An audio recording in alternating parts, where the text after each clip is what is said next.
Mais je voulais aussi dire ce même mot de gratitude à l'endroit des députés de l'opposition qui ont pris la parole, certains pour louer mes qualités intellectuelles, d'autres pour formuler des critiques à l'endroit de mes positions, de mes opinions, de ma pensée. Ça ne me dérange pas, c'est aussi la démocratie. Les gens me disent toujours, mais professeur, vous faisiez l'unanimité, mais maintenant on vous critique avec la politique. J'ai dit, mais si je voulais continuer à faire l'unanimité, je reste à l'université, je fais mes cours, je rentre chez moi. Si je m'engage en politique, j'assume mes positions et je suis prêt à accepter les critiques. Pas de problème. C'est normal. Et il ne faut pas en vouloir à des gens parce qu'ils vous critiquent. Ils disent ce qu'ils pensent de vous. C'est vrai que maintenant les attaques ad hominem, c'est-à-dire quand on s'attaque à votre propre personne, en vous traitant de nervis constitutionnels, c'est pas poli, mais c'est pas grave. En fait, quand on comprend bien français, on peut être plus courtois, plus enrobé, plus fin, plus éloquent dans le propos. Mais quand on est brutal aussi, c'est pas grave. Il faut prendre chacun tel qu'il est. Il ne faut pas prendre les individus tels qu'on voudrait qu'ils soient, mais il faut les prendre tels qu'ils sont.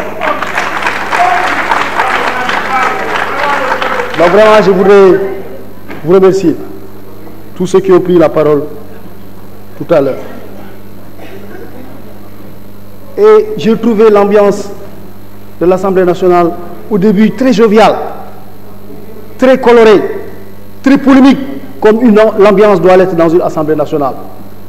Mais j'ai été attristé quand on a levé la main sur une femme, quand on a frappé une femme, quand on a humilié une femme.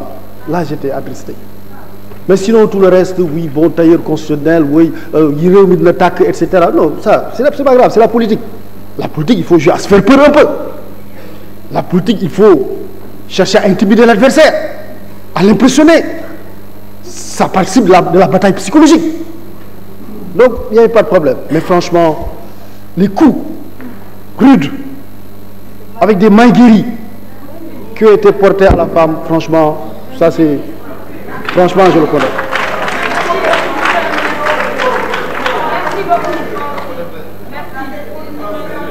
Perception de la justice. La perception de la justice. Tout à l'heure, quelqu'un a dit, il faut restaurer, il a dit, il faut restaurer la confiance qu'il y a entre la justice et les Sénégalais. Mais je dis, c'est bien, c'est ce qu'on dit aux États-Unis. Il faut restaurer la confiance entre les Américains et la justice. La dernière loi en France s'intitule loi portant restauration de la confiance des Français envers la justice. C'est comme ça que s'intitule la loi. Loi portant restauration de la confiance des Français envers la justice. Une loi qui s'intitule comme ça. Ça veut dire que la justice, elle est critiquée de façon universelle. Je le dis souvent aux magistrats, quoi que vous fassiez, vous serez critiqué. Quoi que vous disiez, vous serez critiqué. Quelle que soit la qualité des décisions que vous rendez, vous serez critiqué. Ben évidemment, parce que quand vous rendez une décision, il y en a qui sont contents, ils vont dire le juge est bon, et il y a d'autres qui ne sont pas contents, qui vont dire que le juge est mauvais et que la justice n'est pas indépendante. On fait avec. Donc la critique de la justice est une critique universelle. La justice, ce n'est pas que la justice pénale. Aujourd'hui, le fait d'avoir un tribunal de commerce nous a permis de gagner des points dans le doing business. Parce qu'on a modernisé notre justice commerciale. Donc la justice, elle est plus complexe que ça. Nous avons une justice qui a une histoire. Une justice qui se fonde sur des textes de référence, repris par beaucoup de pays d'ailleurs. Des textes de qualité, sur le statut des magistrats, sur l'organisation judiciaire. Nous avons une justice qui a des infrastructures. Il est vrai que les infrastructures aussi ont pour la plupart vieilli. D'où le premier, on y reviendra tout à l'heure. Mais ici, très tôt, on a eu de beaux palais de justice. On a eu des infrastructures judiciaires, des tribunaux, des palais. Malheureusement, on n'a pas eu de prison. On y reviendra tout à l'heure. Donc, on a des infrastructures de qualité, mais surtout, on a des ressources humaines de qualité dans la justice sénégalaise. Et quand je dis ressources humaines, je pense à nos magistrats, qui sont souvent cooptés dans des juridictions internationales, dans des juridictions onusiennes. Les magistrats de qualité. Mais il n'y a pas que les magistrats. Non. Nous avons des avocats, de qualité dans ce pays. Récemment, les avocats ont convoqué 1000 avocats, le congrès international des avocats. Ça a été fait ici, 1000 avocats. Pourquoi? Parce que le barreau du Sénégal est un barreau de référence. Nous avons des officiers ministériels, des huissiers, des notaires de qualité.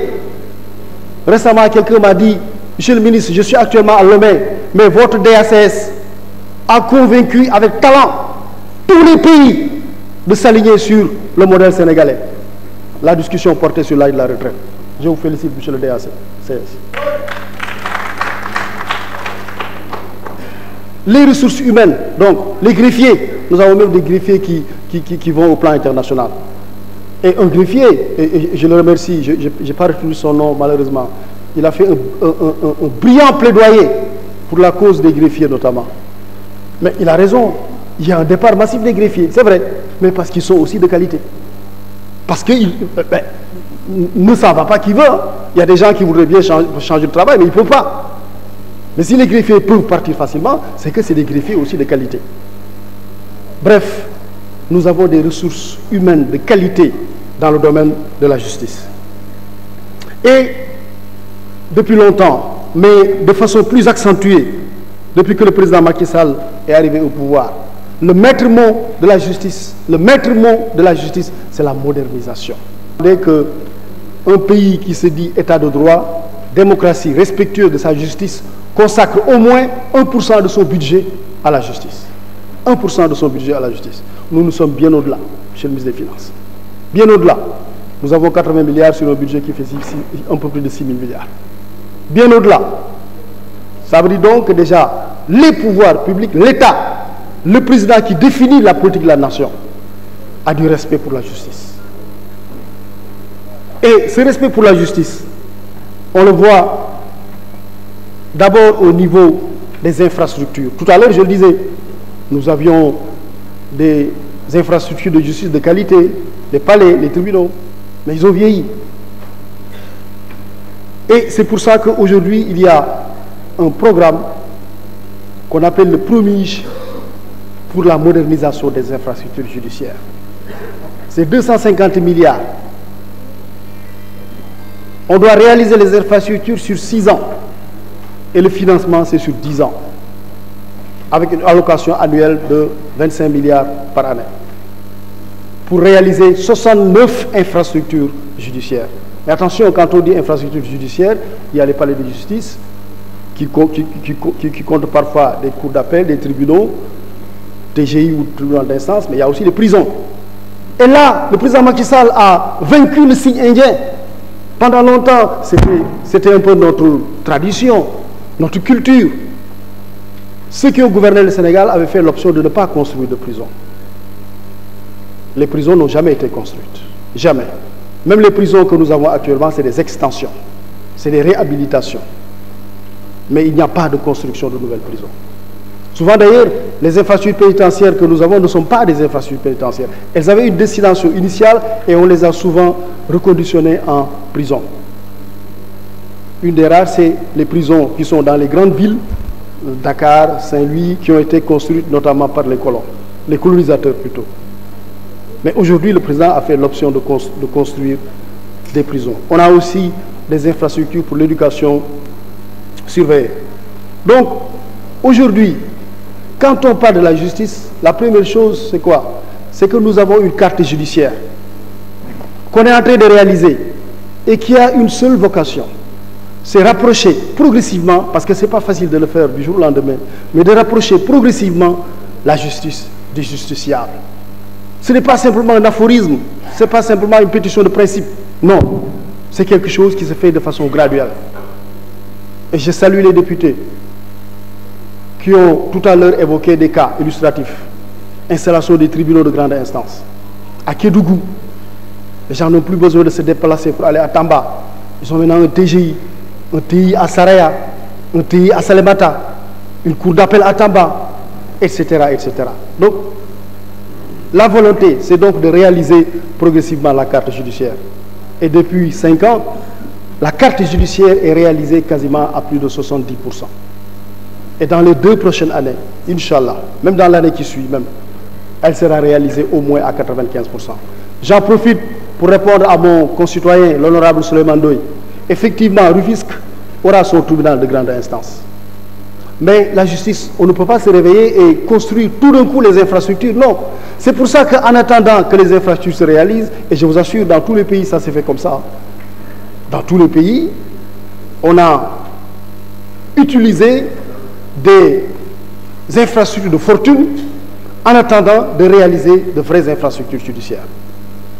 Pour qui connaît par exemple des pays comme la France ou comme la Belgique, ben, il fait autant, c'est dans des hangars qu'on rendait la justice. Mais 10 ans après, c'est de grands palais qui ont été construits. Ici, c'est l'option. Donc, on réalise la carte judiciaire, mais on ne va pas dire non. On va croiser les bras, ne pas réaliser la carte judiciaire parce que nous n'avons pas construit de bâtiment. Non. Même si on ne construit pas de bâtiment, c'est pas grave. On peut rendre la justice. On n'a pas besoin d'être propriétaire du bâtiment. L'État n'a pas besoin d'être propriétaire du bâtiment pour rendre la justice. L'essentiel, c'est qu'il faut rendre la justice. L'essentiel, c'est qu'il faut rapprocher la justice du justiciable. L'essentiel, c'est qu'il faut faciliter les choses aux citoyens, notamment aux justiciables. C'est ainsi, par exemple, qu'à Mour, on n'a pas de bâtiment, mais on a loué un immeuble et on a installé le TJ. 30 à 40% du contentieux de Thiès, c'est à Mour. Mais on met le TGI de Mour, même s'il n'y a pas de bâtiment. C'est comme ça. Et c'est comme ça qu'on est en train de faire un peu partout. Guinguinéo a été évoqué, c'est ça qui a été fait. Souleymane Ndéné Ndiaye a eu d'ailleurs la générosité de vouloir prêter à l'État sa maison. Mais on n'accepte pas de prêt, non. C'est l'État, il faut formaliser, il faut conventionner pour installer le TI. Mais en attendant que le TI soit construit à Guinguinéo. Donc la dynamique, c'est ça. C'est réaliser la carte judiciaire avec les moyens du bord, avec la perspective de construire les infrastructures judiciaires qui répondent aux standards. Et donc le premier, c'est, comme je l'ai dit, un programme très ambitieux. Le lot 1, il y aura un palais de justice à Pékin, Guédiawaye, Tivaouane, Fatick, Diourbel, Mbour, le siège de la direction de l'éducation surveillée, le camp pénal de Sébikotane. Donc justement, c'est ça la nouveauté. C'est que le Sénégal prend près de 60 ans après son indépendance la décision, enfin, de construire des prisons. Parce que aussi, c'est ça, en réalité, la cause première de la surpopulation carcérale. Pourquoi on a l'impression qu'au Sénégal, et ce n'est pas une impression, c'est une réalité, qu'il y a une surpopulation carcérale. Mais ça s'explique parce que nous n'avons pas de prison. Il y a beaucoup de pays, même africains, qui ont beaucoup plus de prisons rapportées à la population qu'au Sénégal, mais l'effet se sent moins. Pourquoi? Parce qu'ils ont construit des prisons. Nous, on n'en a pas construit. Nous avons aujourd'hui en moyenne 12 500 prisonniers, en moyenne. Parfois, ça peut faire moins. L'honorable Birame Souleye Diop a raison. Parfois, ça peut faire moins. Ça peut aller jusqu'à 11 000. Parfois, ça peut monter un peu. Mais en moyenne, c'est 12 500. Mais dans un milieu, on ne construit pas de prison. Et ça, c'est un problème. Mais là, aujourd'hui, il y a des prisons qui vont être construites. Le camp pénal de Sébikotane, la maison d'arrêt et de correction de Fatick, ça a commencé d'ailleurs. Ce que je dis, ce n'est pas au futur. Non, ce n'est pas au futur de l'indicatif. C'est au présent. C'est des infrastructures qui sont en train d'être réalisées, avec parfois des taux d'exécution jusqu'à 30 à 40%. Notamment à Fatick, où j'ai reçu d'ailleurs les remerciements et les félicitations de la députée de Fatick. La direction de l'administration pénitentiaire, dans le lot de le palais de justice de Mbacké et de Matam, les tribunaux d'instance de Dagana, Podor, Kanel, Ranérou, Kébémer, honorable Lamine Thiam. Linguère, vous avez raison. Complexe éducatif de protection judiciaire et sociale de Dakar et Fatick. Maison d'arrêt de Louga. Mais à Louga, on aura une grande prison. Et une prison, c'est cher, c'est beaucoup plus cher qu'un tribunal. C'est beaucoup plus cher qu'un hôpital. Parce qu'il y a des installations spécifiques. Le complexe éducatif de la DSPS. Et dans ce programme, toujours, il va y avoir les sièges de la chancellerie et de la Cour suprême. Les maisons d'arrêt et de correction de Vélingara, la construction de palais de justice de Kédougou, Kolda, les tribunaux d'instance de Bambey, Nioro du Rip, Gossas, Koungheul, Guinguinéo, Oussouye, Bignona, Bunkiling, Vélingara, Goudomp, Koumpentoum. Voilà, donc c'est un programme qui est extrêmement ambitieux. Il y a beaucoup de choses à dire, mais je vais conclure, parce que le temps presse. mais j'avais beaucoup de considérations sur la surpopulation carcérale. Je disais tout à l'heure, la première cause explicative, c'est qu'on n'a pas construit de prison. Deuxième cause, c'est quelque chose qui est positif, mais qu'il faut gérer, et que parfois on n'a pas toujours bien géré. C'est la criminalisation de certaines infractions. La criminalisation, par exemple, du viol, a engorgé les cabinets d'instruction. Parce que dès lors qu'on est en matière criminelle, il y a l'obligation d'aller à l'instruction, et parfois l'instruction prend du temps. C'est pour ça, et ça je compte sur vous, l'honorable député, la prochaine réforme qui changera aussi les choses, c'est de permettre d'encadrer la détention en matière criminelle. Parce qu'aujourd'hui dans notre pays, depuis 1999, on a encadré la détention en matière correctionnelle. C'est 6 mois. Vous jugez la personne, vous la laissez rentrer. C'est un progrès civilisationnel. C'est la même chose que nous vous demanderons dans quelques mois à faire en matière criminelle. Même en matière criminelle, nous voulons maintenant qu'il y ait un encadrement de la détention en matière criminelle. Au bout d'1 an, que ce soit du viol, que ce soit des trucs, etc., sauf pour certaines infractions spécifiques comme le terrorisme, etc. Mais là aussi, il faudra encadrer, parce que c'est ça aussi qui fait qu'il y a une surpopulation carcérale. Et vous avez raison en parlant des statistiques, honorable Birame Souleye Diop. On est quasiment sur du 50-50. Et c'est grave. Mais on est sur du 50-50 parce qu'on a criminalisé des infractions, ce qui allonge les durées de la détention. Mais si on fait cette loi va changer beaucoup de choses. Et donc, aujourd'hui, les efforts, c'est quoi? C'est de comprendre c'est quoi le problème et d'essayer de trouver des solutions. Et cette loi va régler le problème. Mais ça aussi, ça va régler le problème, le bracelet électronique. Et ça aussi, ce n'est pas des chimères, ce n'est pas du rêve, on ne parle pas du futur, c'est déjà installé. C'est déjà effectif. Il y a des députés, je voudrais en profiter pour les remercier, qui étaient là lorsqu'on lançait le bracelet électronique, avec notamment le centre de surveillance électronique, qui est le premier centre de surveillance électronique d'Afrique de l'Ouest, et le deuxième en Afrique, où on va permettre maintenant à des citoyens sénégalais, si on est en matière d'instruction, de rester sous instruction, mais de ne pas aller en prison. Parce qu'on va leur mettre le bracelet électronique.